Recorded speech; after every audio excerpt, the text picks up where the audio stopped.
Buenas tardes, que los que nos salude. Es un gusto participar en esta jornada. Y elegimos hablar de espondilodicitis porque es una patología poco frecuente, pero parece que acá se ha hecho un poco más frecuente, ¿no?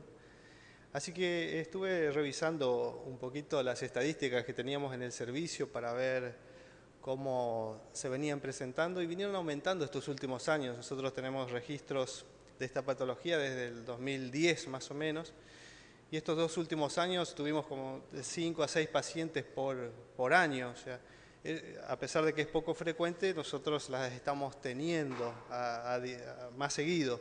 Supongo que porque una de las causas es porque somos centro de derivación y por eso mismo las tenemos, ¿no? El término espondilodicitis, el espóndilo significa, se refiere al cuerpo vertebral, ¿no? Y el disco, ¿no? Espondilodicitis está hablando de inflamación, como todo lo que termina en itis, inflamación, está hablando de la inflamación del cuerpo vertebral y del disco en su conjunto, pero normalmente nos referimos a espondilodicitis cuando el proceso inflamatorio tiene que ver con lo infeccioso, ¿no? Cuando hablamos de espondilodicitis estamos pensando en un compromiso infeccioso de la columna vertebral. Y lo más frecuente es que sea la columna lumbar la más afectada, seguido la columna dorsal, tercero la cervical y finalmente la sacra. Nosotros hemos tenido todas las columnas, espondilodicitis a todos los niveles, predomina la lumbar, no es diferente que la bibliografía. Así que revisando un poquito para tener una idea de lo que hemos tenido aquí, predominaron los hombres, que las mujeres, hay más hombres que mujeres con espondilodicitis.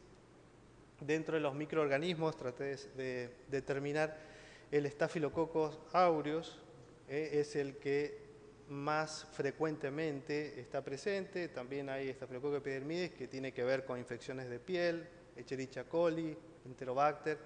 Y también hay casos que dieron cultivos negativos y generalmente estuvieron relacionados con pacientes que ya vinieron derivados con algunos días de antibiótico empírico que habían recibido en el lugar donde estuvieron, ¿no? El Staphylococcus aureus es, de acuerdo a lo que dice la bibliografía, es el más frecuente, ¿no? Coincide con eso. Con respecto a las enfermedades sistémicas, sobre todo los inmunocomprometidos, tenemos que la gran mayoría fue diabético, la gran mayoría. Hubo personas con insuficiencia renal crónica, etilenolistas, autoinmunes, tratamiento prolongado con corticoterapia y también alguna complicación postoperatoria. Fíjense ustedes que tuvimos pacientes sanos, aunque cuando hacemos la comparación de inmunocomprometidos con pacientes sanos, obviamente siempre los inmunocomprometidos están mayormente con riesgo de presentar la infección, pero no es de desestimar esto. Nosotros hemos tenido personal de acá con espondilodicitis o familiares de personal del hospital con esta patología. Hay factores predisponentes que son locales o son generales para que esto ocurra. Tenemos que la vascularización, que ahora les voy a mostrar, el sistema de vascularización vertebral es importante. Tenemos que las enfermedades degenerativas artrósicas, o sea, la artrosis de la cual no nos vamos a salvar ninguno porque es el desgaste de la columna por el uso, por el tiempo, por los años. El traumatismo raquídeo, las infecciones genitales urinarias son las causas locales. Y las causas generales, drogas por vía parenteral, la terapia inmunosupresora, técnicas diagnósticas y terapéuticas invasivas, la diabetes va a la cabeza, hemodiálisis, son todos factores predisponentes. Esto es lo que decíamos, que el Staphylococcus aureus del 80 al 90% son los principales. Y los gram negativos, como la Escherichia coli, el Proteus, Enterobacter, que hemos tenido, Escherichia coli, Enterobacter sobre todo, tiene que ver con las infecciones genitourinarias. Las pseudomonas están vinculadas a drogas o a cirugías, a diabetes, a corticoterapia e inmunosupresores. Y el Staphylococcus epidermidis con los materiales de osteosíntesis, o sea, una complicación quirúrgica. También tenemos causas de TBC, o sea, enfermedad de POC, cuando se compromete la columna por el bacilo vacío resistente. Y la brucelosis es también un germen a tener en cuenta por el hecho que el contagio para quienes consumen sobre todo leche no pasteurizada también están presentes. La diseminación por la cual ingresan al organismo es una diseminación hematógena, es una de las vías, hay 3 vías de entrada. Tenemos que la diseminación hematógena arterial y venosa, un foco alejado, en el 50% no se encuentra el foco. Y quería mostrarles lo que recién les decía. Fíjense que la irrigación es a través de la arteria vertebral, que es rama allí de la subclavia, rama del tronco brachiocefálico a la derecha y sale del callado de la aórtica a la izquierda, que da la irrigación a la columna cervical. Y la aorta, directamente de la aorta salen los vasos arteriales segmentarios para los huesos de la columna vertebral. Son las vías que puedo llevar. La vía venosa también es importante, sobre todo para las infecciones genitourinarias. Allí en las infecciones genitourinarias o en las escaras sacras, por ejemplo, a través del plexo de Batson, se encuentra allí en el canal raquídeo, a través de las venas puede llegar hasta el cuerpo vertebral y hasta el disco intervertebral. También la infección contigua, o el absceso del psoas, es uno de los casos que hemos tenido varios, escaras por decúbito.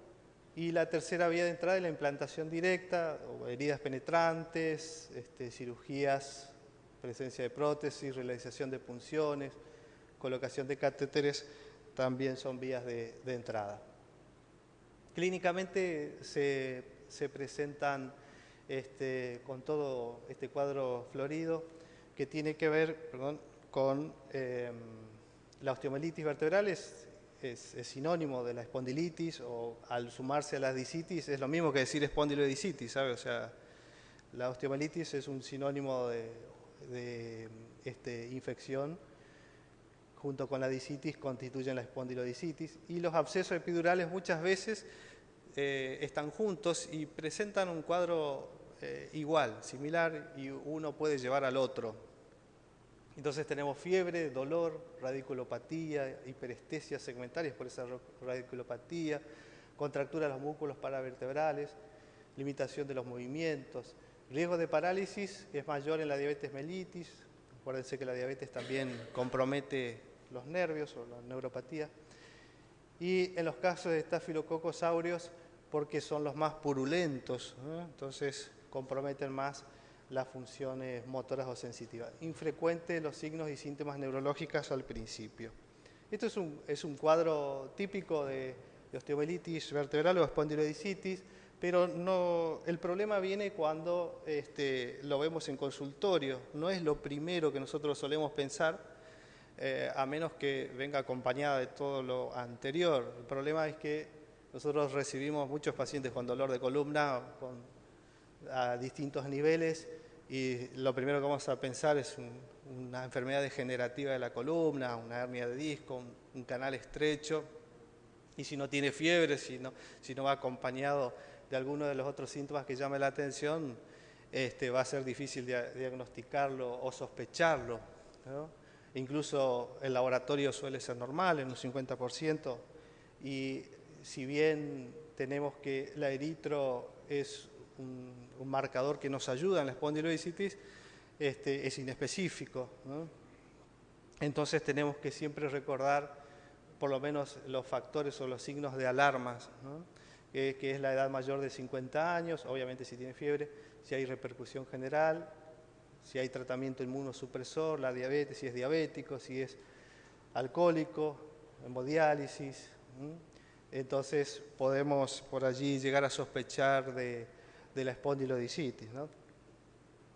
La elevación de la eritro y de la PCR es un ayudante muy importante, sobre todo si va acompañado de las imágenes. En la espondilodisitis tuberculosa, sin embargo, puede haber menos elevación, pero la eritro y la PCR nos va a acompañar hasta el final del tratamiento antibiótico, ¿no? Y aquí empezamos con los estudios complementarios. La idea es enfocarlo todo desde el punto de vista neuroquirúrgico, no tanto de lo infeccioso, ¿saben? ¿Qué hacemos nosotros cuando nos encontramos con una posible espondilodicitis? Ustedes saben que dentro de los estudios y las posibilidades que nosotros tenemos la radiografía, pero no es específica. Allí en la radiografía podemos ver destrucción de platillos, disminución de los espacios articulares, que también puede corresponder a una enfermedad degenerativa, no es tan específica, pero tenemos que ir sumándole otra posibilidad que tenemos, como por ejemplo la tomografía computada, que puede darme algún pantallazo de compromiso de los tejidos vecinos. Con la ayuda de nuestro imaginólogo podemos llegar a sospechar de que hay una espondilodicitis. Y obviamente que la resonancia es lo que nosotros siempre vamos a pedir, sobre todo si es un paciente que tiene un déficit motor, una paraparesia, por ejemplo, no vamos a hacer ninguna intervención si no tenemos una resonancia, porque muchas veces una paraparesia puede ser por una embolia séptica de los vasos, de las venas, de las arterias, y no necesariamente haya un componente que esté comprimiendo la médula, por eso necesariamente necesitamos de la resonancia, ¿no? Pero tanto el centellograma como la radiografía, como la tomografía, por lo menos nos va a dar un primer vistazo y podemos llegar a actuar de alguna manera, a hacer algo desde lo neuroquirúrgico, porque esa es la intención cuando nosotros nos encontramos con estas imágenes. Yo sé que algunos se preguntan, y bueno, ¿y ahora qué hacemos? ¿Hay que operar esto? ¿Hay que sacar? ¿Qué tenemos que hacer? Entonces, si no tenemos todavía, fíjense ustedes, que la destrucción ósea que hay, colecciones que parece haber a ese nivel, siempre uno se pregunta cuando ve estas cosas, sobre todo la parte clínica que por allí los recibe, si hay que operar o no. Entonces lo primero que tenemos que hacer, sobre todo si es un paciente que no tiene un déficit neurológico, es tomar una muestra. Lo hemos hecho siempre, muchas veces, lo podemos hacer con un arco en C o lo podemos hacer por medio de tomografía, guiados por ellas.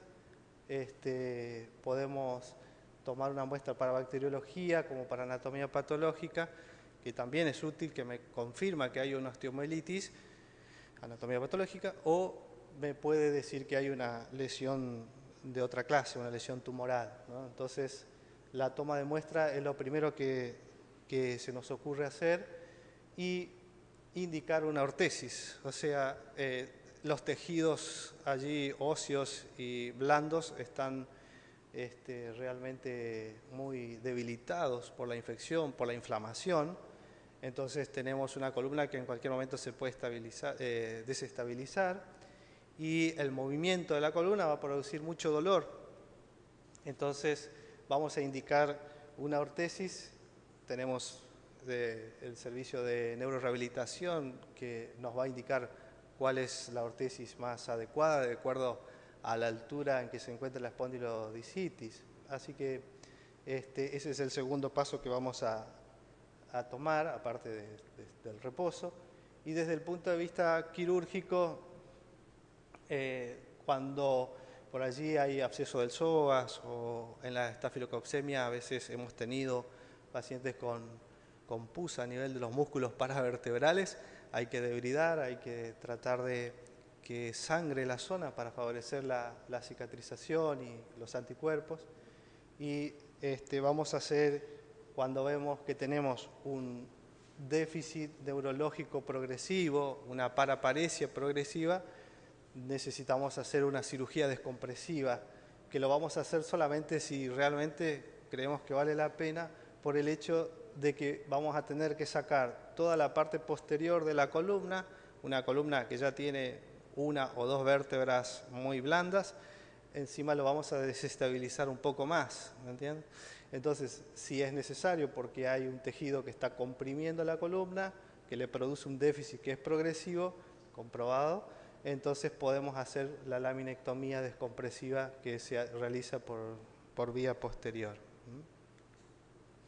Y posteriormente, cuando nuestra columna ha quedado seriamente lesionada, vamos a estabilizarlo con una instrumentación de acuerdo a lo que necesitemos. Pero eso se hace en forma muy diferida, porque obviamente no podemos colocar una prótesis mientras haya un proceso infeccioso activo, porque va al fracaso seguro. Entonces lo evaluamos posteriormente cuando cumple todo el esquema antibiótico y cuando comprobamos por medio de la eritro y la PCR que todo ha funcionado y se ha sanado el paciente. Y el tratamiento médico, que bueno, ya le corresponde al área de infectología, el reposo absoluto es importante, en eso no me voy a detener. Y desde el algoritmo diagnóstico, cuando hay una sospecha, obviamente las imágenes, el laboratorio, obviamente si tiene fiebre, hacer el hemocultivo con la serología para brucelosis, en lo posible siempre. La biopsia, que puede llegar a repetirse cuando es negativa, la incorporación del antibiótico empírico en principio, hasta que tengamos en claro cuál es el germen para aplicar el antibiótico más específico. Creo que nada más.